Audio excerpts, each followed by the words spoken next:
Hi. இயேசு கிறிஸ்துவின் நாமத்தினாலே உங்களுக்கு சமாதானமும் அன்பும் பெருக கிடவுது. 2 தீமோத்தேயு 3ஆம் அதிகாரத்தில் 1 to 7 வசனங்கள்.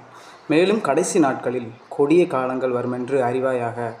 எப்படி எனில், மனுஷர்கள் தற்பிரியராயும் பணப்பிரியராயும் வீம்புக்காரராயும் அகந்தையுள்ளவர்களாயும் தூசிக்கிறவர்களாயும் தாய் தகப்பன்மாருக்கு கீழ்ப்படியாதவர்களாயும் நன்றி அறியாதவர்களாயும் பரிசுத்தம் இல்லாதவர்களாயும் சுபாவ அன்பில்லாதவர்களாயும் இணங்காதவர்களாயும் அவதூறு செய்கிறவர்களாயும் இச்சையடக்கம் இல்லாதவர்களாயும் கொடுமையுள்ளவர்களாயும் நல்லோரை பகைக்கிறவர்களாயும் துரோகிகளாயும் துணிகரம் உள்ளவர்களாயும் இருமாப்பு உள்ளவர்களாயும் தேவ பிரியராயிராமல் சுகபோக பிரியராயும் தேவ பக்தியின் வேஷத்தை தரித்து அதன் பலனை மறுதலிக்கிறவர்களாயும் இருப்பார்கள். இப்படிப்பட்டவர்களை நீ விட்டு விலகு. பாவங்களால் நிறைந்து பற்பல இச்சைகளால் இழுப்புண்டு எப்போதும் கற்றாலும் ஒருபோதும் சத்தியத்தை அறிந்து உணராதவர்களாய் இருக்கிற பெண் பிள்ளைகளுடைய வீடுகளில் இப்படிப்பட்டவர்கள் நுழைந்து அவர்களை வசப்படுத்தி கொள்ளுவார்கள். அப்படி கடைசி நாட்களில்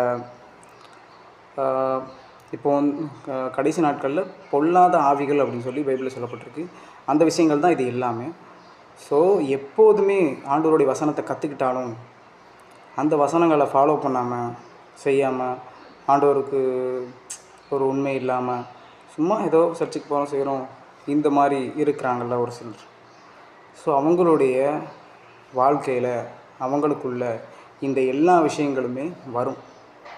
ஸோ இதிலிருந்து நாம் நம்மளை பாதுகாத்துக்கொள்ள இந்த வசனத்தையும் ஆண்டவருடைய வார்த்தைகளை ப்ராப்பராக நம்ம ஃபாலோ பண்ணிவிட்டு அவருக்கு பிரியமாக எப்படி வாழ்கிறது அப்படின்னு எல்லா நேரங்கள்லையும் நம்ம சிந்தித்து எல்லா விஷயங்கள்லையும் அவருக்கு பிரியமாக நடந்தால் தான் இந்த விஷயங்கள்லேருந்து நம்ம விலகி இருக்க முடியும்.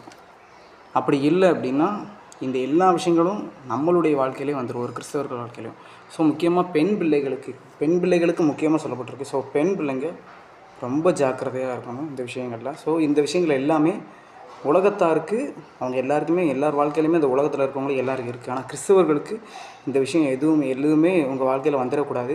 இது எல்லாத்தையுமே விட்டு நீங்கள் விலகணும் அப்படின்றது தான் இது முக்கியமான இதில் உள்ள கருத்து. ஓகே, நெக்ஸ்ட் வீடியோவில் பார்ப்போம். பாய். இயேசு கிறிஸ்துவோட வருகை ரொம்ப சமீபமாக இருக்குது. ஸோ சீக்கிரமாக மனம் திரும்புங்க. ஞானஸ்தானம் எடுக்காதவங்க சீக்கிரமாக ஞானஸ்தானம் எடுத்துக்கோங்க. இயேசு கிறிஸ்துவோட வருகைக்கு ரெடியாக இருங்க. பாய்.